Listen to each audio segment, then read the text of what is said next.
Yo he dicho, vamos a salir en la tele. Bien, buenas noches y bienvenidos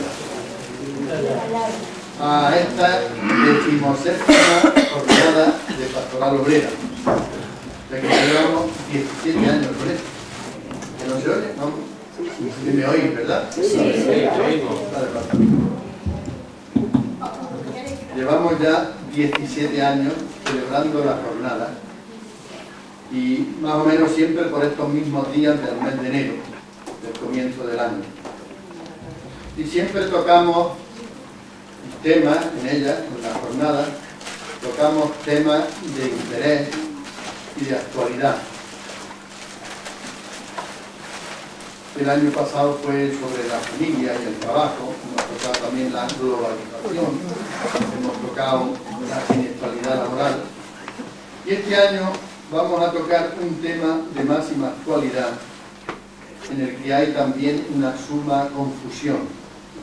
Y por eso también nos van a venir bien estas jornadas para aclararnos, y aclararnos en los conceptos y en las palabras. Ética en una sociedad laica. Porque ahora hay mucha gente que por no conocer esto bien, pues confunde sociedad laica con sociedad laicista, confunde laicismo con laicidad, que son cosas pues realmente distintas.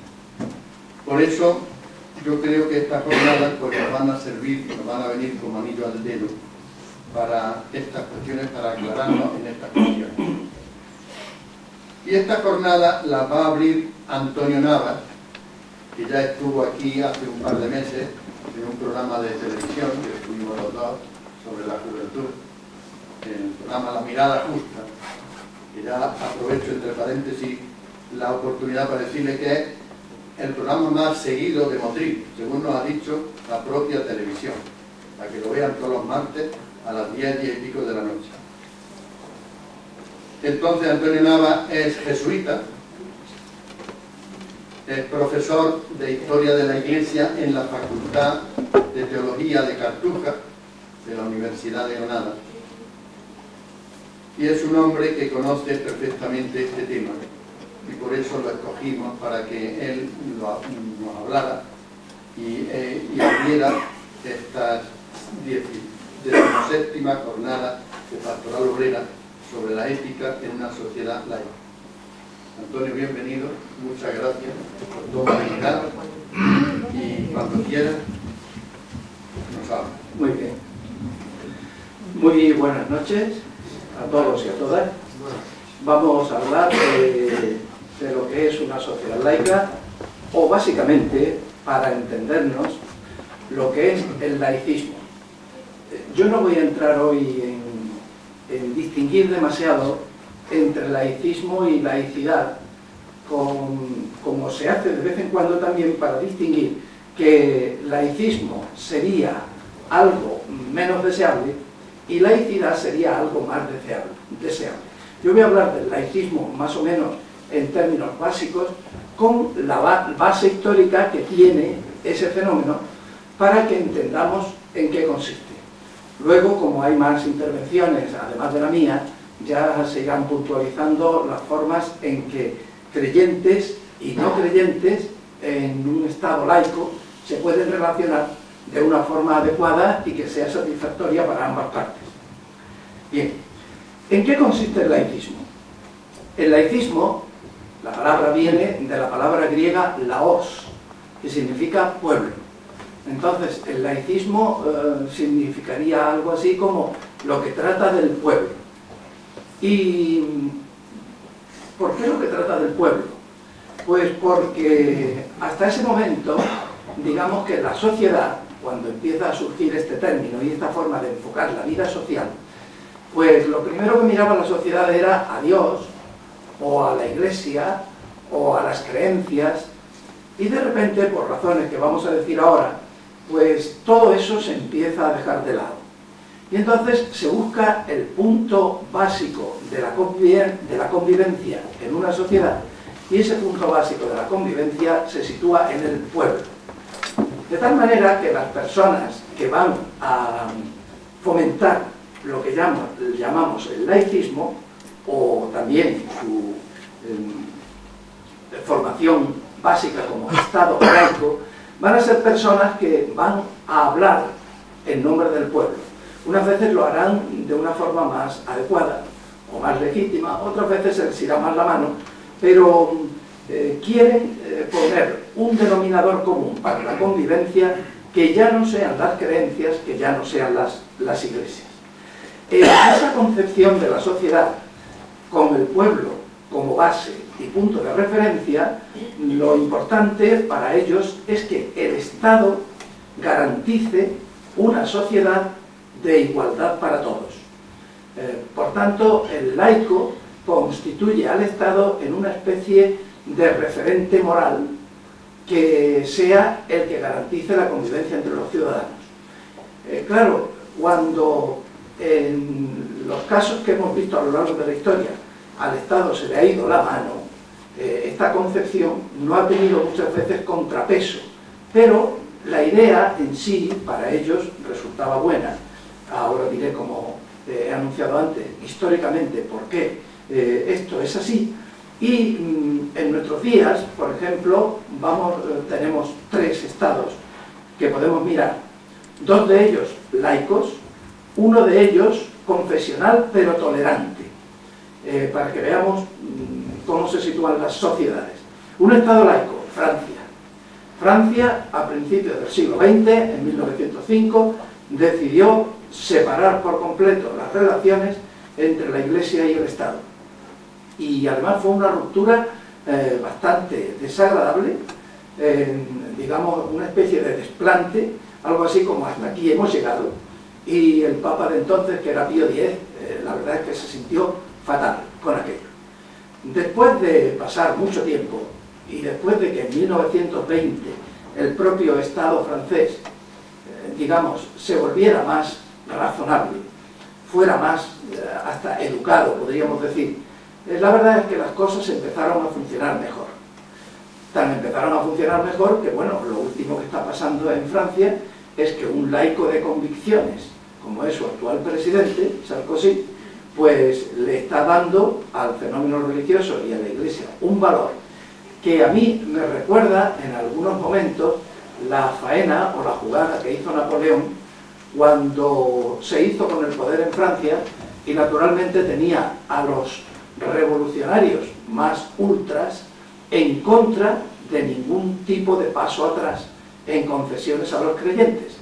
Y en Napoleón, en aquel momento, se sacó de la manga una cosa que después se ha utilizado en términos laicos y también en términos religiosos, que es: el catolicismo es la religión de la mayoría de los franceses, y si yo tengo que mirar por el pueblo francés, tengo que tener en cuenta la religión mayoritaria del pueblo francés.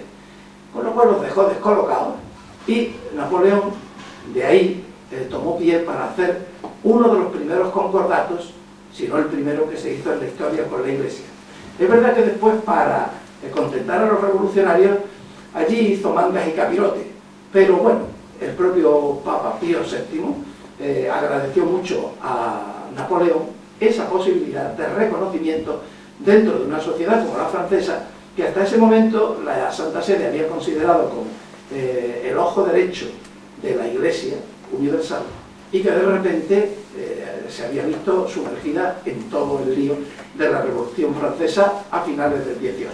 Bien, Francia sigue siendo un Estado laico, pero digo, ahora mismo las relaciones, si hay que atender a una locución que tuvo un mensaje de Juan Pablo II a la Conferencia Episcopal Francesa en febrero de 2005, la verdad es que el Papa, que en ese sentido pues era exigente, reconoce que las relaciones entre el Estado francés y la Iglesia eran muy razonables y muy satisfactorias.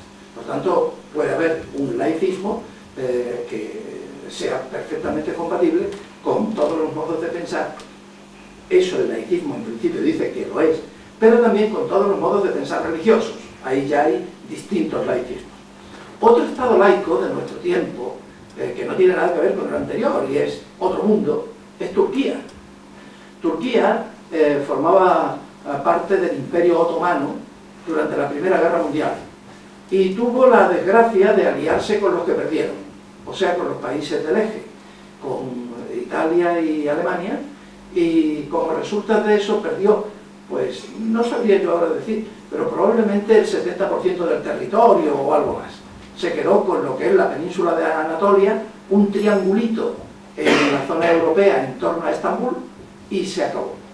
Entonces, la crisis que se produjo en Turquía, que era la sede del Califato Universal Islámico, fue tan grande que se produjo un movimiento de regeneración nacional que lo presidió Atatürk. Atatürk significa el padre de los turcos, Mustafa Kemal se llamaba. Pues Atatürk dijo, la solución para Turquía para abrirse a la modernidad es convertirla en un Estado laico. Claro, eso que algunas veces a nosotros nos sienta mal, y es que el laicismo se convierta en beligerante y a los creyentes pues nos ponga dificultades, resulta que en el caso de Turquía lo que trajo fue ventajas. Santa Sofía, que era una mezquita, desde que la conquistaron en 1453, pasó a ser un museo. O sea, ya allí no se celebran cultos islámicos, tampoco se puede celebrar ningún otro tipo de culto. O sea, los dirigentes turcos han tenido que llevar la laicidad del Estado a las últimas consecuencias. ¿Por qué? Pues porque, claro, la inmensa mayoría del pueblo es islámico y muchas personas, sobre todo las de menor cultura, han visto muy mal que Turquía renunciara al califato, que ya no lo tiene, y que convirtiera los lugares tradicionales de culto que podrían suponer enfrentamiento o división entre confesiones religiosas dentro del territorio, los convirtiera en lugares neutrales y museos. Por ejemplo, en Capadocia. En Capadocia hay una serie de monasterios excavados en la roca, donde, por ejemplo, estuvieron santos tan conocidos como San Gregorio Nacianceno, San Basilio de Capadocia, San Gregorio de Seno. Bueno, en esos sitios donde hay montones de frescos con representaciones de Jesús, de los santos, de los evangelios, de toda la historia cristiana, porque ahí hubo un foco de cristianismo fortísimo, pues ahí no se puede celebrar ningún tipo de ceremonia eucarística. Alguna vez, cuando en alguna que está así, alguna de esas grutas más retiradas, te lo permite el guardián de la zona, pues bueno, te lo admite con una especie de no sé, objeto de propina, ¿no? Y te hacen loco, pero no hay manera. Esto no significa que en Turquía la situación de los cristianos esté tan bien como debería, porque de hecho resulta que allí si tú dices y tienes que decir la confesión religiosa a la que perteneces, entonces se te cierran muchas posibilidades de trabajo y de otro tipo de cuestiones sociales, pero la verdad es que el Estado en sí es laico, por tanto no tiene ninguna religión definida. Si comparamos el caso con lo que sucede en Arabia Saudita, por ejemplo, bueno, en Turquía se está muchísimo mejor, porque Arabia Saudita es un Estado islámico donde no se permite ninguna otra cosa que no sea el Islam. Bien. Y luego tenemos un Estado confesional y tolerante, que son los Estados Unidos de América. No lo cito aquí por el hecho de que sean la mayor potencia del mundo, sino simplemente por cómo nació este Estado. Los Estados Unidos de América nacieron de los padres peregrinos, que eran los protestantes más estrictos, que fueron perseguidos en Inglaterra, en Gran Bretaña, y emigraron a América. Luego, Gran Bretaña se dio cuenta de las posibilidades que aquello podía tener y los amparó. Después impulsó el sistema de las Islas Británicas, por lo cual todos los que habían ido allí y no eran anglicanos tenían que pagar un impuesto a los anglicanos, o sea, empezaron a estar peor que antes de llegar los ingleses después. Y por último vino la independencia norteamericana, en cuya constitución, digamos, está presente la creencia en Dios de origen cristiano, pero sin que el Estado norteamericano se decante por ninguna confesión cristiana en particular. De hecho, después de tener esa libertad para todas las confesiones cristianas, el Estado americano también fue admitiendo libertad para las demás confesiones religiosas que fueron llegando a la ciudad, fuera el islamismo, el islam, fueran también budistas que venían de Oriente, etc. Es confesional, o sea, realmente, si recordáis la moneda, el dólar de plata en tiempos del presidente Kennedy, su leyenda, la leyenda que tenía en la moneda era "In God we trust", confiamos en Dios. Y es porque, o sea, ellos no se consideran ni agnósticos ni ateos, sino creyentes, ahora tolerantes. Bueno, ¿cuáles son las raíces históricas del laicismo? Vamos a ver, aquí hago un desfile rapidito, pero para situar de dónde viene el problema. Hasta Constantino, principios del siglo IV, la Iglesia en el Imperio Romano fue perseguida e hizo lo que pudo. La Iglesia no fue tan perseguida como parece. Digamos que las persecuciones iban por arreones y dependían del sitio y de los gobernadores de la zona. En general, en Asia Menor, en Siria, en la zona de Palestina, las persecuciones eran mucho más fuertes que en Occidente. Ahora bien, como la última de las persecuciones, la de Diocleciano, fue tan bruta en Oriente como en Occidente, a los occidentales nos ha quedado la idea de que las persecuciones fueron siempre lo mismo y luego que hubo muchísimas más víctimas de las que hubo. Bien, cuando llega Constantino y en su lucha con Magencio, él confiesa que se ha sentido amparado por el Dios de los cristianos, resulta que lo primero que hace es declarar la tolerancia hacia el cristianismo. Él no se bautizó hasta el momento de la muerte y, según parece, eso lo hizo a propósito para no dividir el imperio prematuramente, de tal manera que él podía ejercer como pontífice máximo, summus pontifex de la religión pagana, y lo podía hacer también en beneficio del cristianismo. Al final de su vida se convierte y sigue una etapa hasta el año 380 en que los cristianos ya son dejados en paz, la gente sabe que tienen el favor del emperador, pero ahí nos quedamos. Hasta que llega Teodosio en el año 380 y declara al cristianismo la religión del Estado. Bueno, desde ese momento, y amparándose en la idea que tenían los primeros cristianos, eso se puede ver en San Clemente Romano, en San Pablo, en San Ignacio de Antioquía, en otras cartas del Nuevo Testamento, como las cartas de San Pedro, etc. Los cristianos, cuando hablan, y recordaréis las lecturas, que hablan de que estamos en los últimos tiempos, ellos se lo tomaban, eso de los últimos tiempos, muy al pie de la letra. Por eso dice San Pablo que los que, cuando llegue el fin del mundo, los que hayan muerto resucitarán. Dice, los demás seremos transformados. Lo cual está indicando que él pensaba que no le daba tiempo a morirse antes del fin del mundo. Ahí tenía un gran despiste, pero ese despiste influyó en lo siguiente.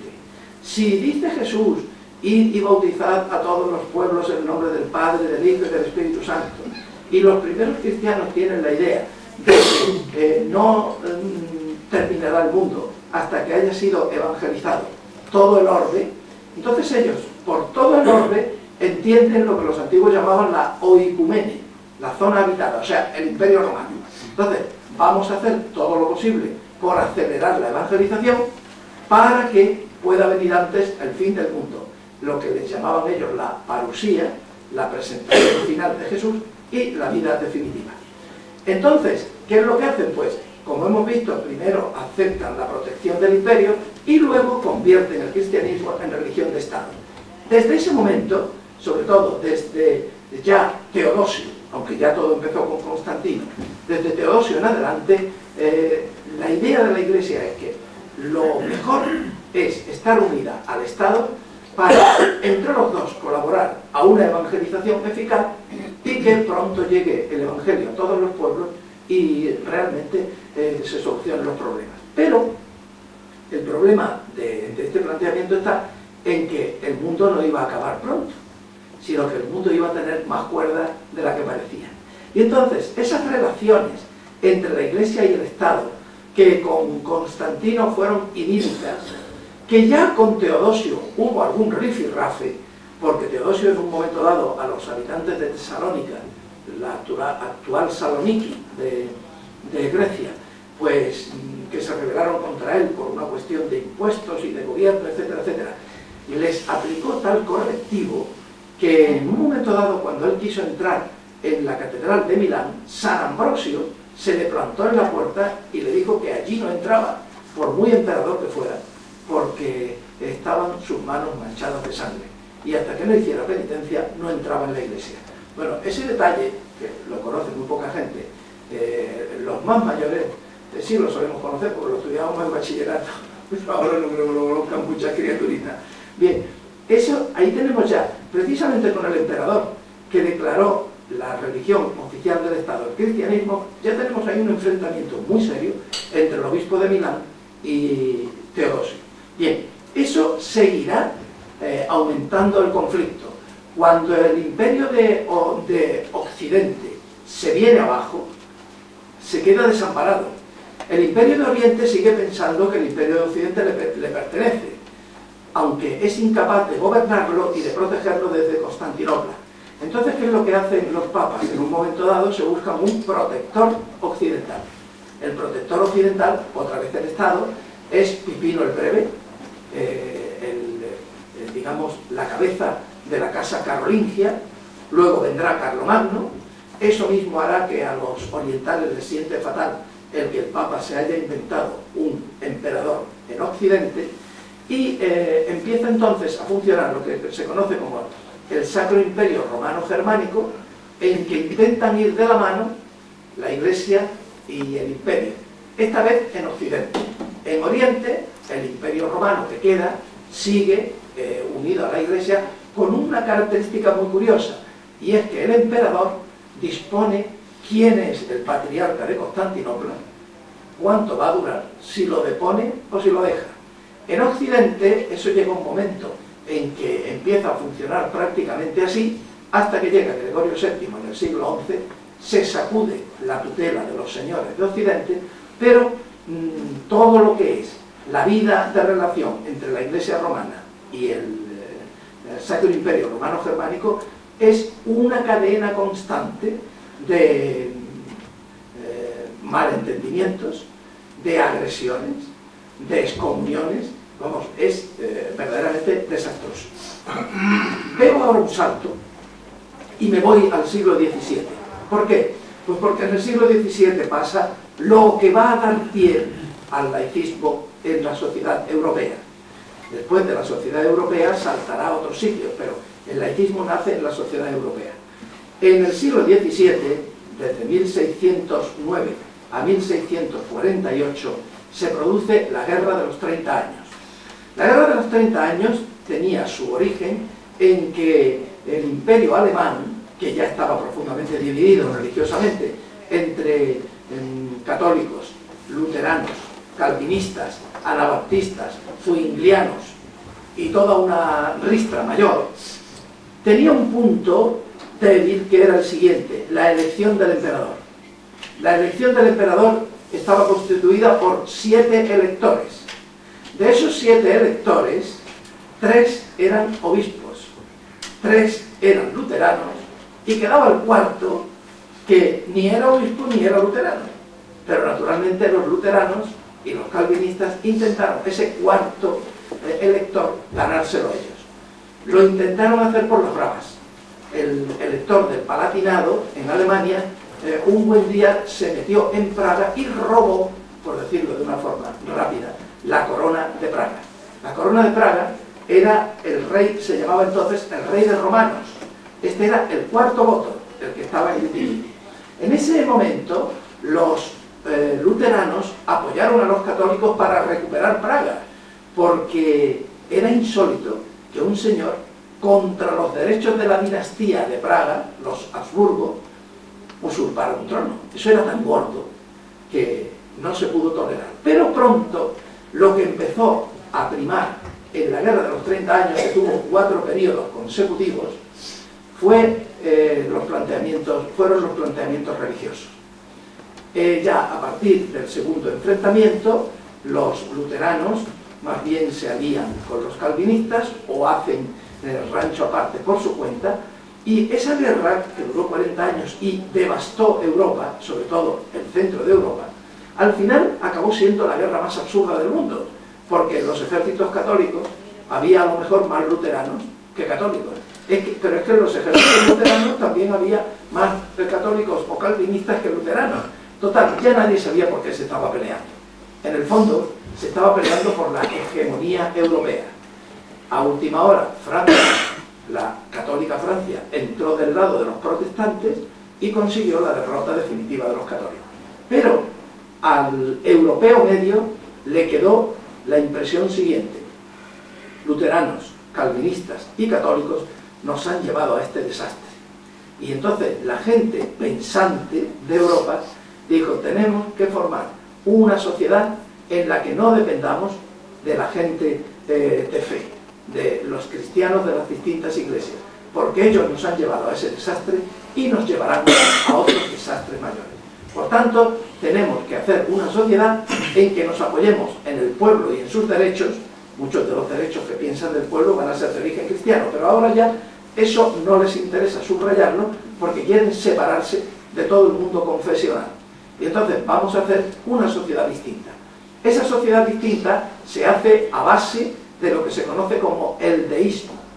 El deísmo es que vamos a tomar los elementos básicos de la religión: un Dios creador, un Dios arquitecto del universo, que castiga a los malos y premia a los buenos, y un alma inmortal. Ya es bastante. Y ahí se para. Entonces, esa fe deísta es la fe que después, con los principios de libertad de todo tipo de imposiciones dogmáticas y doctrinales, también formarán la esencia de la masonería. La masonería buscará las libertades contra toda tiranía. Tiranía que pudiera ser de origen político o civil, o tiranía que la consideraba así, sin duda ninguna, en la Iglesia Católica, por ser una iglesia dogmática e intransigente desde su punto de vista. Entonces, a partir de ese momento, la sociedad europea empieza a organizarse de forma que se deje al margen todo lo que es la confesión religiosa correspondiente. Esto sucede en todo el centro de Europa, poco a poco, pero no sucede en Escandinavia, donde los estados siguen siendo luteranos, no sucede en el sureste europeo, donde Grecia, por ejemplo, sigue siendo ortodoxa, no sucede en el sur de Europa, donde los estados siguen siendo católicos, y no sucede en Inglaterra, donde el estado es anglicano. Pero la semilla del laicismo está ahí. ¿Cuándo va a explotar el laicismo? Cuando llegue la Revolución Francesa. La Revolución Francesa es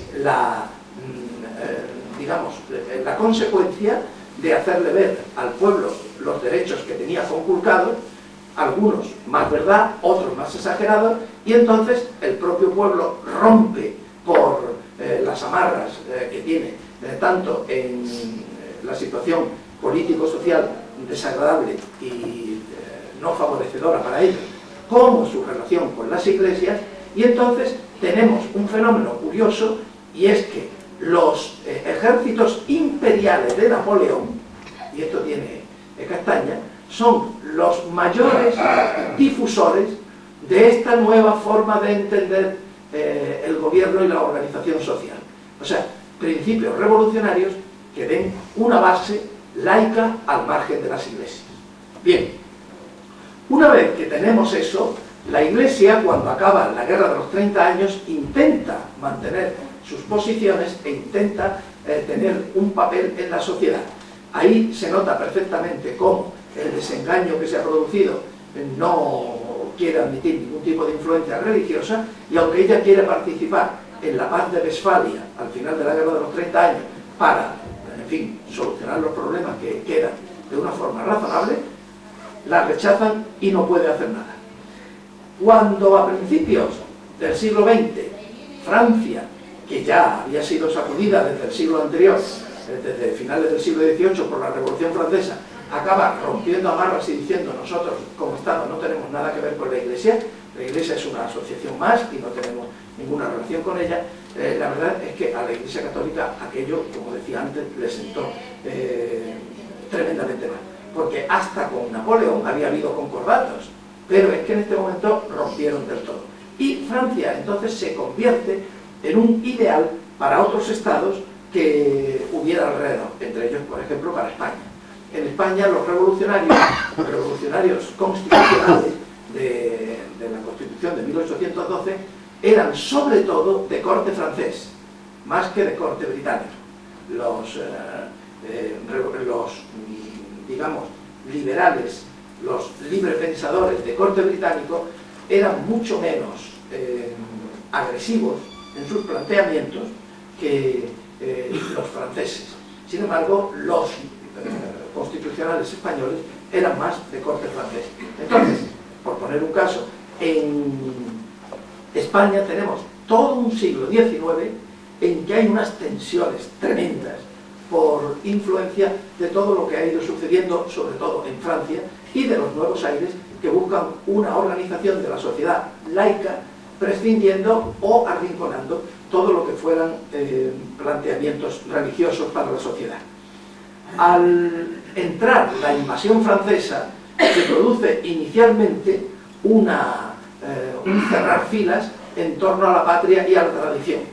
Y entonces, en ese momento, hasta los españoles, que son partidarios de una reforma que le hacía muchísima falta a España, sensata, se ven señalados con el dedo, con el nombre de afrancesados, de tal manera que no pueden aportar lo que podrían haber aportado en su momento, porque la situación es tan delicada que el pueblo español cierra filas en torno a su fe y a su tradición, y por tanto no quiere saber nada de lo que son las ideas de la Revolución Francesa. Pero el que el pueblo español no quiera saber nada no significa que los dirigentes del pueblo español participen de lo mismo. Y entonces los liberales españoles, pues primero promulgan la Constitución de Cádiz, luego intentan que Fernando VII sea un rey constitucional. Al principio Fernando VII dice que ni hablar, que él es absolutista y que por tanto no va a ceder. Lo acaban, como sabéis muy bien, secuestrando y se lo llevan a Cádiz, porque la Santa Alianza de Viena va a intentar poner en orden las cosas en España conforme a la Restauración, y los liberales se lo llevan a Cádiz, y de allí los 100.000 hijos de San Luis los rescatan.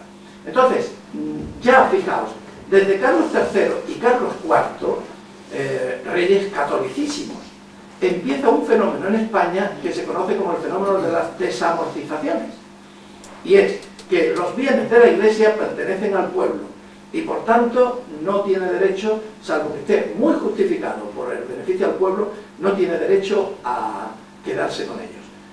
Por tanto, el Estado pasa por encima del derecho de propiedad y juzga lo que debe conservar la Iglesia o no debe conservar.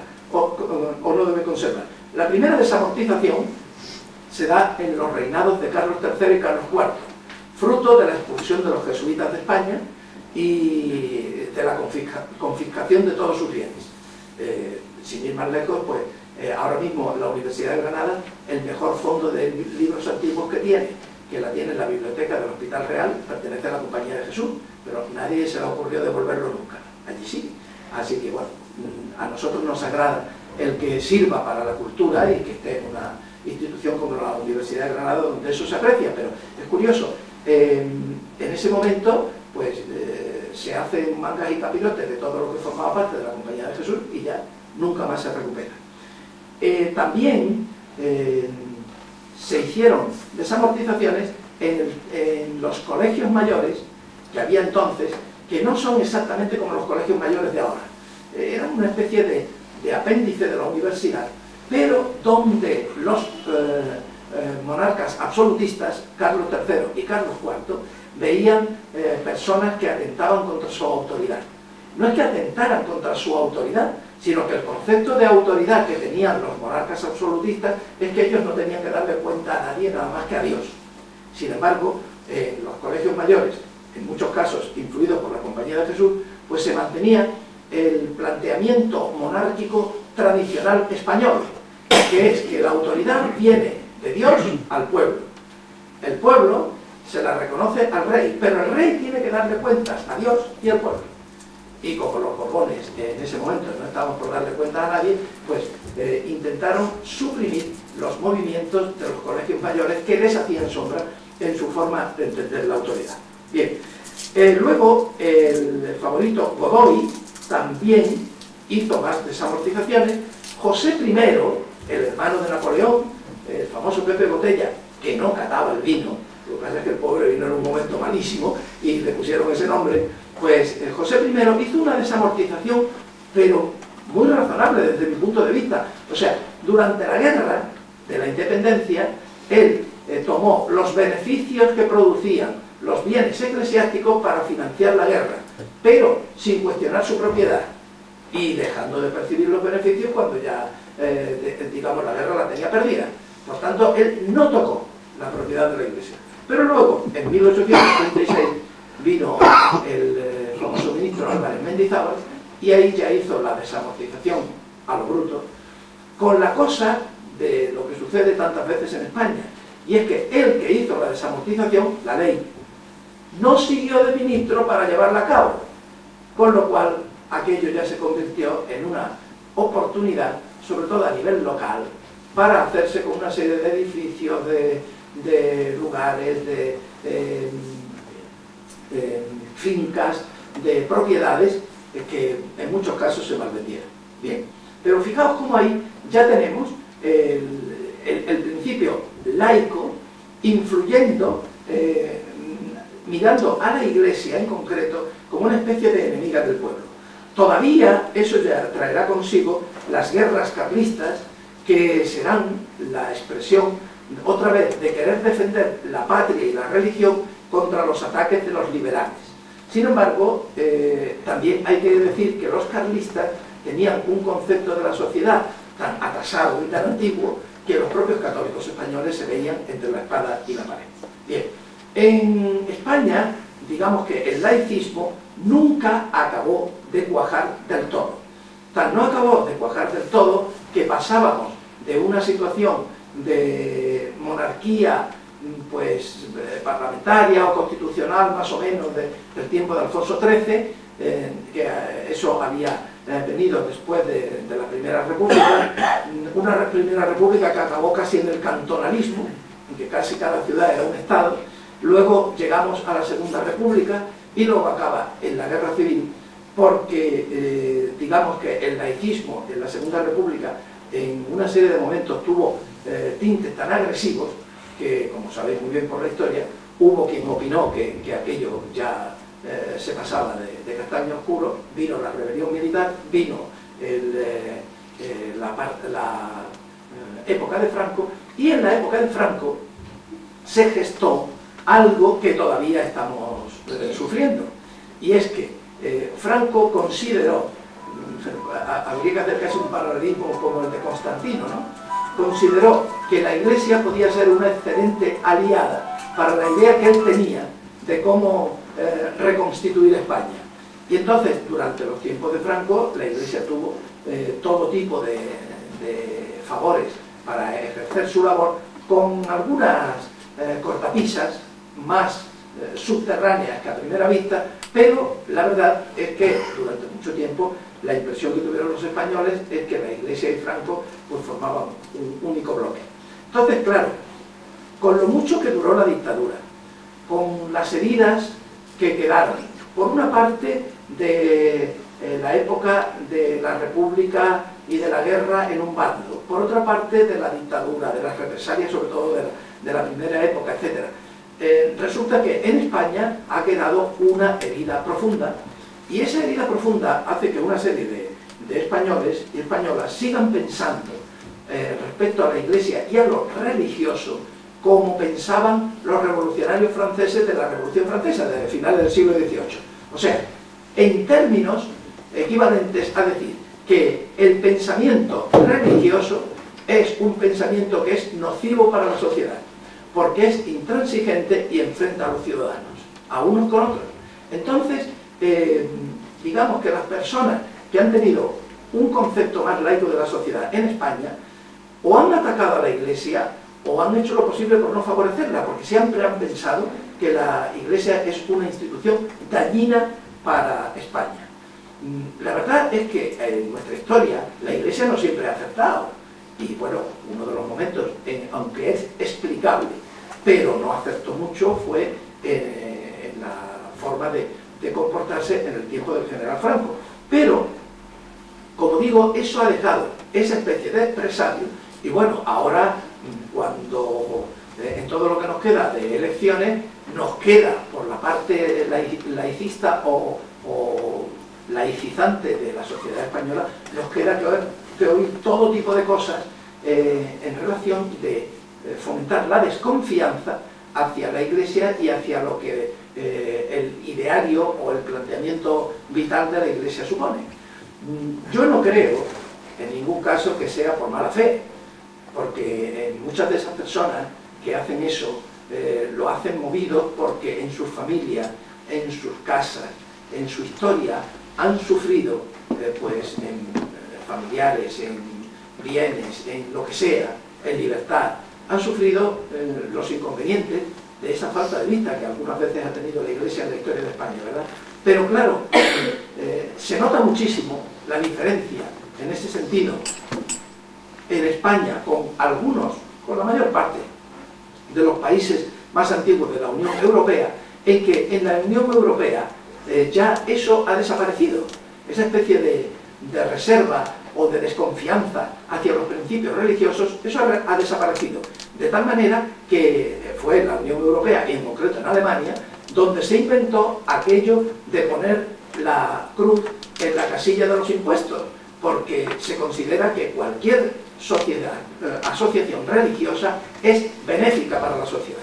Bueno, en España, como sabemos, esa es una opinión que ahora mismo está completamente dividida por el tipo de laicismo, digamos, más beligerante. Bien, cuando hablamos entonces de laicismo y nos encontramos ahora con el problema que tenemos en España por solucionar, hay que tener en cuenta algunas cosas como es, por ejemplo, la Declaración de los Derechos Humanos de 1948. Muchas veces, así como hay laicistas que son razonables, con los que se puede trabajar, con los que se puede dialogar, con los que se puede colaborar, hay otros que hay veces que utilizan las fuentes de la legitimidad del laicismo, pero mal utilizadas. Por ejemplo, utilizan la Declaración de Derechos Humanos contra las creencias, como si las creencias atacaran a los derechos humanos. Y fijaos que en la Declaración de Derechos Humanos hay varios artículos, esta de 1948, como digo, en que se habla perfectamente de que todo lo que es religioso merece ser respetado, y no solo a nivel privado, sino a nivel público. Ahora diré yo algunas de los planteamientos de la Iglesia en este sentido, pero la Declaración de Derechos Humanos en eso es muy clara. Por ejemplo, el artículo 18 dice que en los estados debe haber libertad de pensamiento, conciencia y religión, lo cual indica que ni por pensamiento, ni por conciencia, ni por religión deben ser discriminados los ciudadanos y ciudadanas en cualquier estado, según la Declaración de los Derechos Humanos.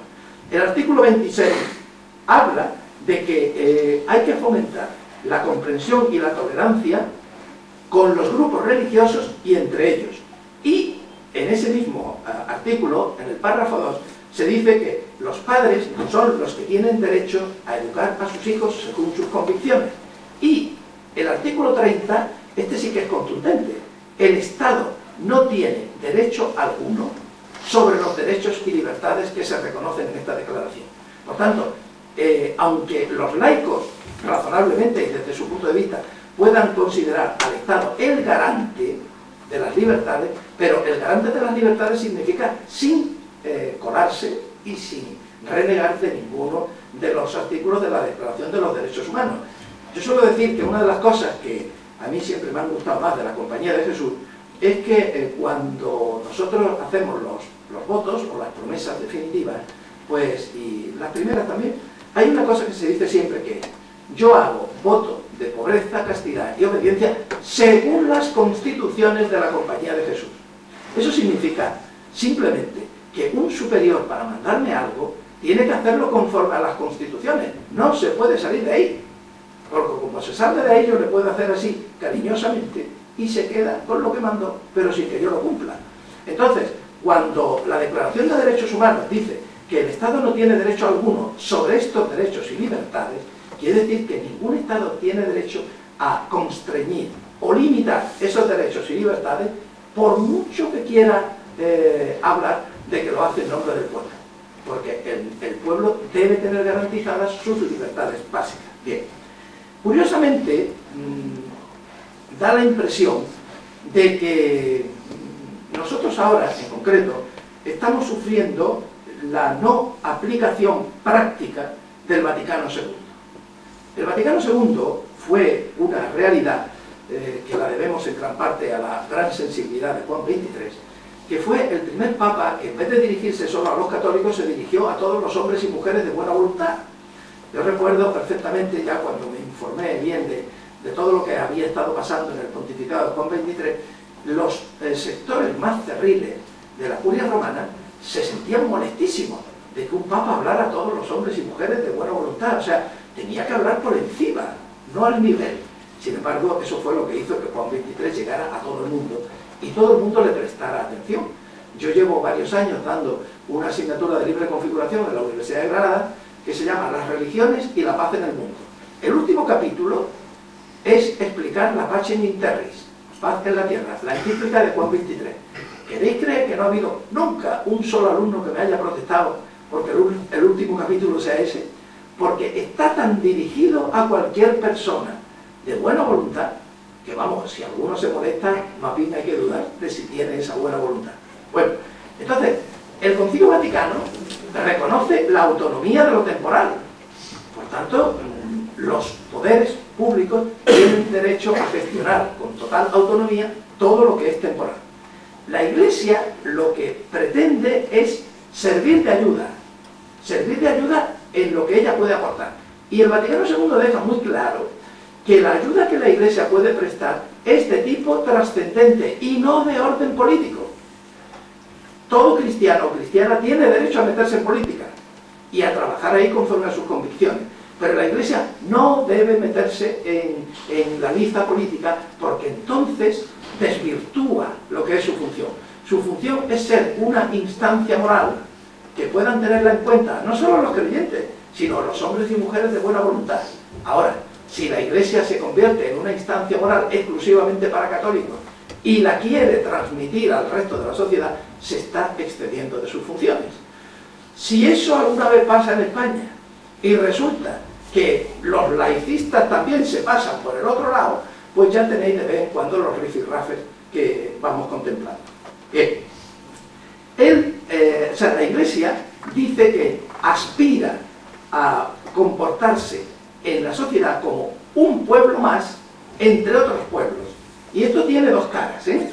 Un pueblo más entre otros pueblos es que, bueno, si yo conozco, ahora no hablamos de partidos políticos, sino yo conozco, por ejemplo, en mi barrio o en mi zona, las personas que son de mentalidad liberal, las personas que son de mentalidad socialista, las personas que son de mentalidad comunista o las personas que son de mentalidad conservadora.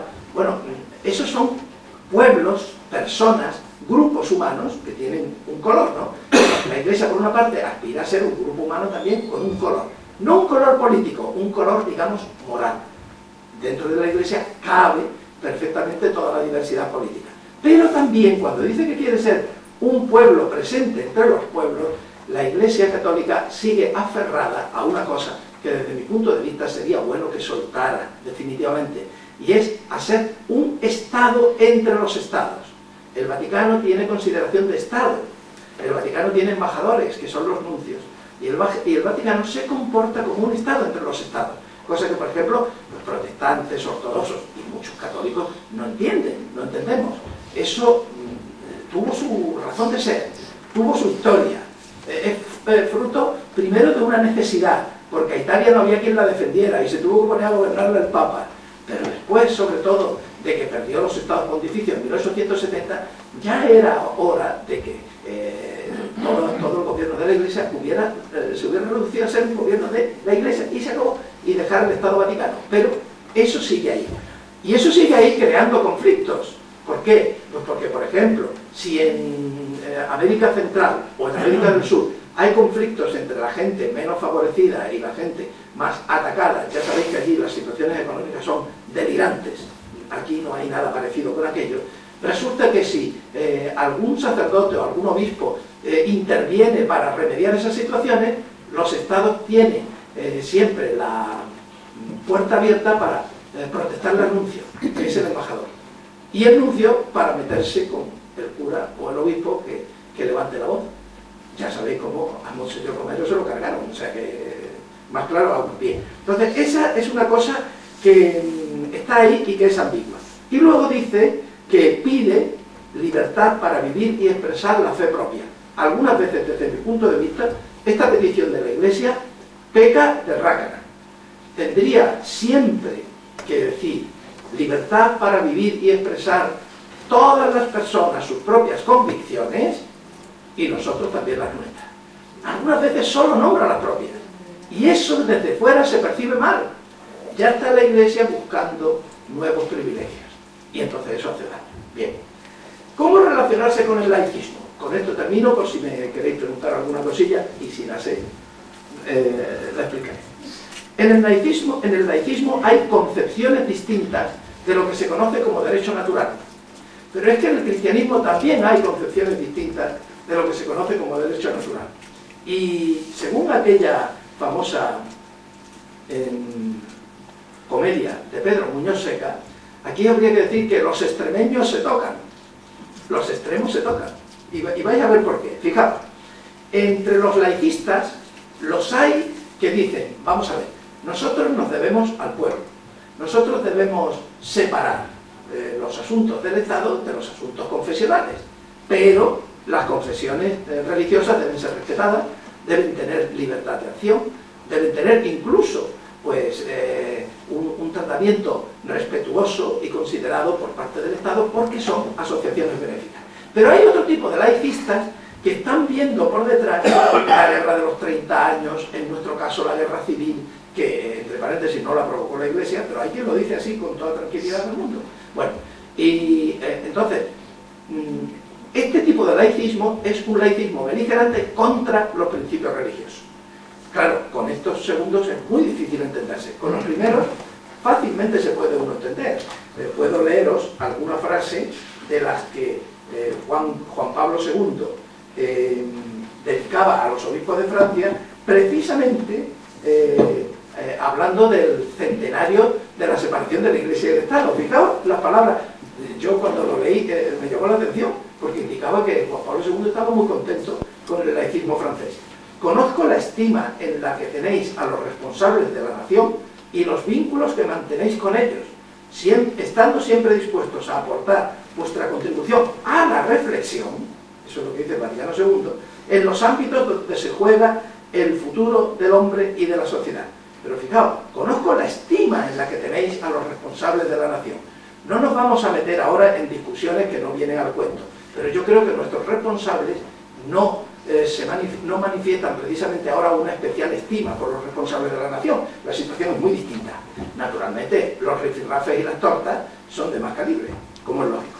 Bien, ¿en dónde se nota que los extremos se tocan? Pues que lo mismo que hemos visto, laicistas razonables y laicistas más acelerados, es que entre los católicos pasa igual, porque hay dos formas de entender el derecho natural, una de ellas representada por Santo Tomás de Aquino, y otra representada por Duns Scotus.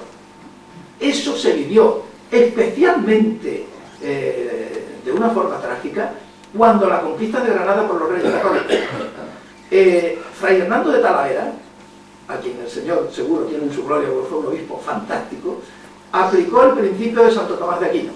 Y luego vino Cisneros y aplicó el principio de Duns Scotus, que es sencillamente lo siguiente. Dice Santo Tomás de Aquino: las personas que no han nacido cristianas tienen derecho a ser respetadas en su fe y tienen derecho a que no se las discrimine por esa causa. Duns Scotus: las personas que no han nacido cristianas se están perdiendo un bien tan grande que si no son cristianas y no se les ocurre, habrá que empujarlos e incluso forzarlos a que se conviertan.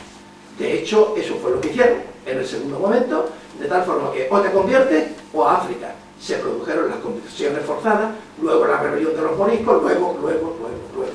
Y la Inquisición, que en España tomó tintes represivos fortísimos.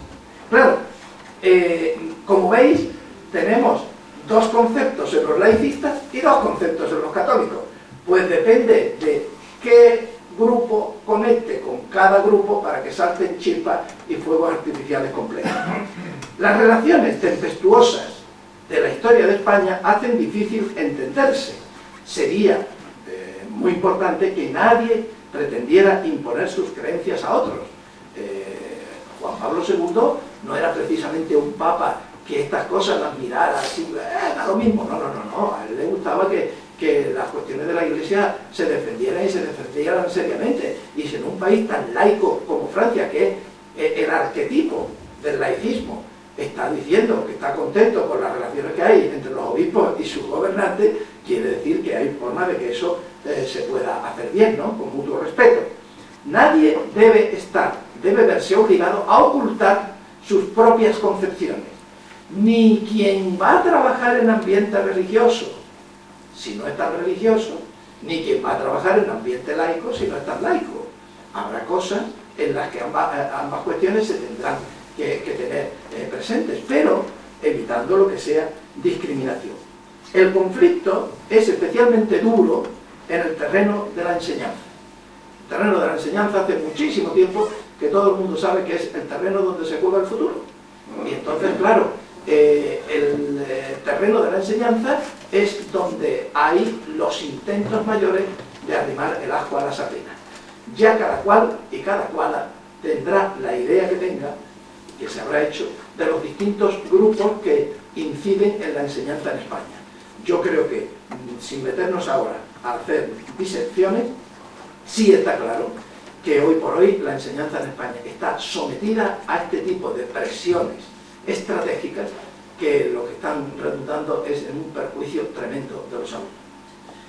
El problema de fondo, por tanto, aquí, es que al Estado se le hace árbitro de todo por parte de los laicistas, y esto los puede llevar a invadir campos que no le competen. De hecho, el principio que siempre ha mantenido la Iglesia, sobre todo desde el Vaticano II, clarísimamente, y por los grandes moralistas anteriores, aunque no por todos los papas ni por todos los obispos, etc., es el principio de subsidiariedad. El Estado debe estar para lo que no llegan la sociedad, la familia, los grupos organizados, etc.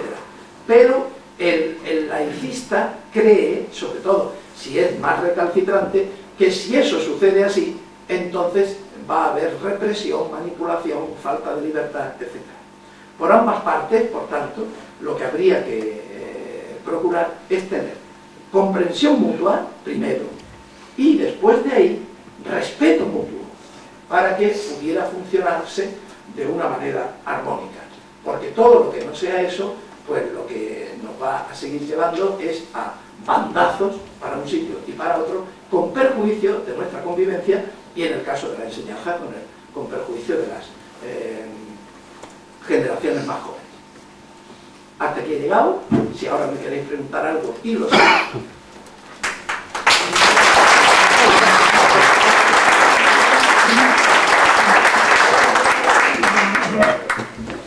Bien, entonces disponemos de un cuarto de hora más o menos, porque a las 10 hay que estar fuera. Si tenéis alguna pregunta que hacer.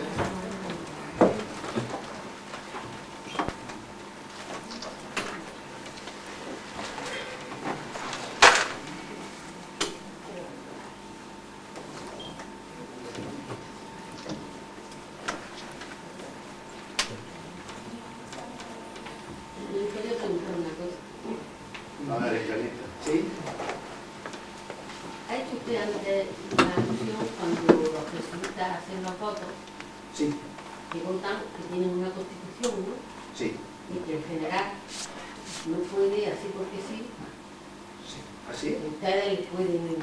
Sí. Podemos decirle, esto no está aquí. Entonces, yo me voy a preguntar, porque a mí personalmente me dolió mucho cuando leí en Ideal que habían retirado de la enseñanza a Castillo. no me acuerdo exactamente, pero me acuerdo que estuvo. Sí. Entonces, no sé, que nos aclararan que algo sobre esa situación dentro de las jesuitas. Bueno, pues yo se lo aclaro con mucho gusto, pero solo si no hay más preguntas del otro. Se lo digo tal como yo lo viví, tal como lo vi. Digo, dado que no es precisamente el tema que yo traía. Es que yo he estado siempre preocupada por ese tipo de cosas, por la compañía de Jesús, porque he visto otras apartados a otros jesuitas que también han sido apartados y tal, y entonces yo les tenía cierto afecto porque conectaba mucho con ese tipo de ver las cosas y me intentaba más. Porque ahora que tengo la ocasión de tener un jesuita delante. Ahora, aunque sea mientras salimos, lo comento, si no hay otra cosa, y si no, se lo comento aquí mismo, delante de otra. ¿Alguna otra cosita? Yo estoy pensando una cosa, pero es que no sé cómo la voy a poner. Es que se habla siempre de los estados. Sí. Pero yo pienso que el Estado es una cosa y el pueblo es otra. Entonces, aunque el Estado piense todo lo que ellos quieran de hacer, de apartar, de unir lo que sea, podrán hacerlo con ciertas personas que a lo mejor no tengan una visión o un convencimiento de lo que es una cosa u otra, pero la persona que se considera cristiana y que tiene una fe en Dios, aunque rompa el Estado, haga lo que sea, o dividan, esta persona siempre será creyente y siempre será cumplidora, aunque diga el Estado lo que diga y diga la Iglesia lo que diga. No, es que no sé, porque claro, con tal como se ha puesto, los grandes son los que han dicho de o se toma, o se deja, o se divide, o se une. Sí. Pero sin contar con el pueblo. Bueno, con el pueblo, el contar con él ha sido muy variable. O sea, vamos a ver. Los políticos o los responsables son expertos, y lo digo en el bueno y en el mal sentido, son expertos en interpretar la voluntad del pueblo. Y hay veces que ven las cosas tan claras que se meten por donde sea. Todavía en la democracia, la gran ventaja está en que después de un periodo, si las personas votadas pues no te han gustado mucho y el pueblo reacciona, pues se las puede mandar a su casa o a sus trabajos, ¿no? Pero eso tampoco sucede siempre, porque no siempre tampoco el pueblo se aclara mucho. Voy a poner yo un ejemplo muy tonto. Sin meternos a fondo, en una situación como la que se produjo en el atentado del 11 de marzo, ¿no? Si como aquello tenía toda la cara, era un atentado de origen terrorista, lo que pide la prudencia política es apoyar en ese momento al gobierno que hay, que me da igual que fuera el del PP en ese momento, hubiera sido el socialista. ¿Por qué? Pues porque si se produce el bandazo que se produjo, los terroristas tienen la impresión de que han ganado. Entonces, de ahí pueden ya pasar muchas cosas, como es decir, bueno, ¿y ahora qué hacemos? Porque se nos va esto de las manos. O sea, aquí hay una cosa, y es que no siempre tampoco, el pueblo sabe estar a la altura. Ahora, usted tiene muchísima razón en que muchas veces la gente cuando recibe el voto ya se cree que sabe lo que quiere el pueblo. Y yo he oído ya y he visto en los años de vida que tengo también, y en eso habremos coincidido supongo bastante, pues muchos políticos que dicen que van a estar atentos a la voz de la calle y luego no se les nota. Luego empiezan a hacer, además del signo que sean, las mismas tonterías. Dicen, bueno, pero ¿qué pasa? Es que le echan algo en el té o algo así y acaban todo. Sí. Pero es que tenemos la desgracia, ni el político oye al pueblo, ni la jerarquía tampoco. Ni la jerarquía, no digo la iglesia, Ya. porque la iglesia somos nosotros. Somos todos. Y entonces, pues los que nos creemos, Sí. los que nos creemos que somos cristianos somos los que pagamos las consecuencias. Porque a veces no podemos estar ni con uno ni con otro. Sí, porque sí. cuando los dos meten más la pata. Y los que nos creemos de verdad que queremos ser cristianos, Sí. nos vemos muchas veces al desnudo, solamente con la capa de Jesucristo que nos tapa. A mí, una de las pocas cosas que me sirven para consolar es para decir, ¿recordáis las persecuciones de verdad? Bueno, pues aquí habría que recordar que yo le decía a San Pablo, dice, todavía no habéis llegado a derramar sangre. pero la verdad es que nos están dando por los dos lados, sí, estoy completamente de acuerdo. Y parece como que una de las cosas que pasan más veces es la ida de olla, de responsables de todo tipo, ¿no? Sí. Sí, no, yo quería preguntarte si crees que... Brevemente, que son Sí, los no, menos si crees que la postura que la jerarquía, que mayoritariamente tiene la jerarquía en España, contribuye a avanzar en un Estado laico o no. En fin, la postura que ahora mismo tiene mayoritariamente la jerarquía, si contribuye a ir avanzando en ese Estado laico, por el contrario, lo que hace es fomentar más la confrontación y que los extremos se choquen.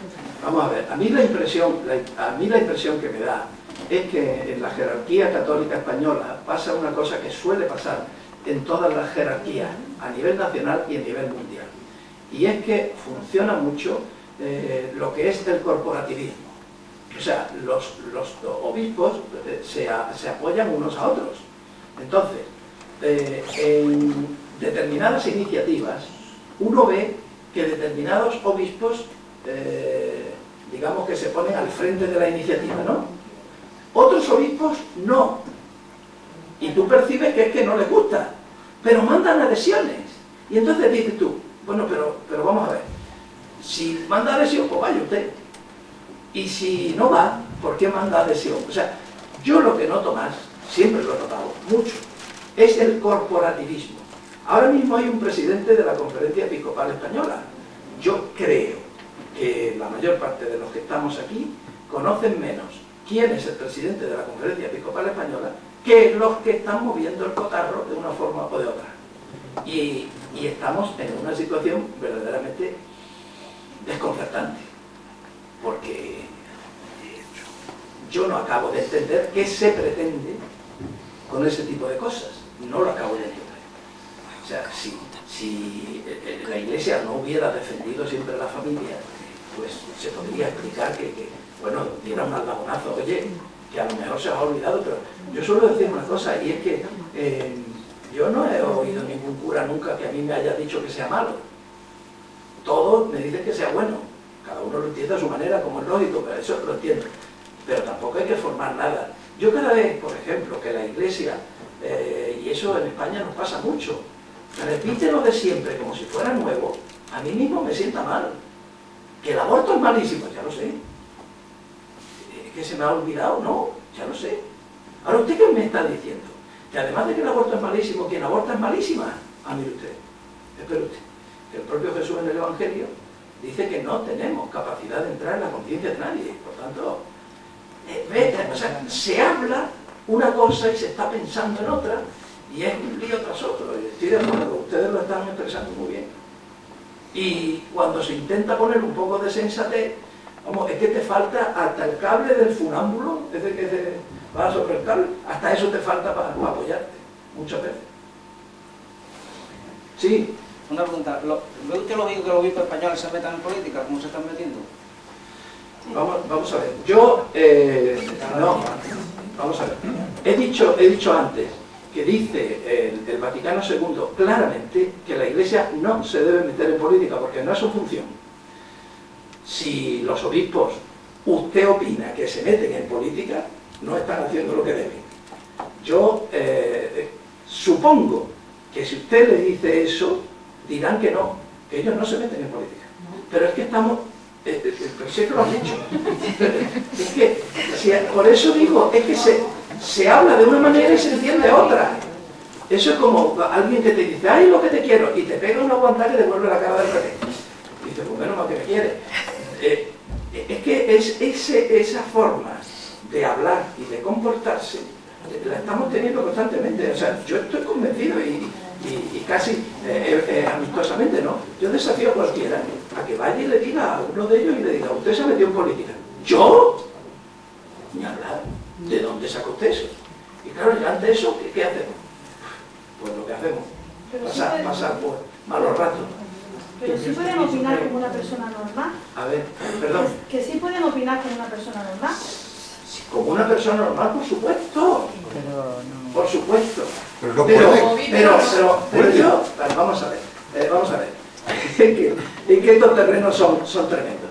Por supuesto que pueden opinar como una persona normal. Pero por poner un caso, yo siempre he visto que cualquier tipo de manifestación, digamos, contra un obispo, a los obispos les ha sentado fatal.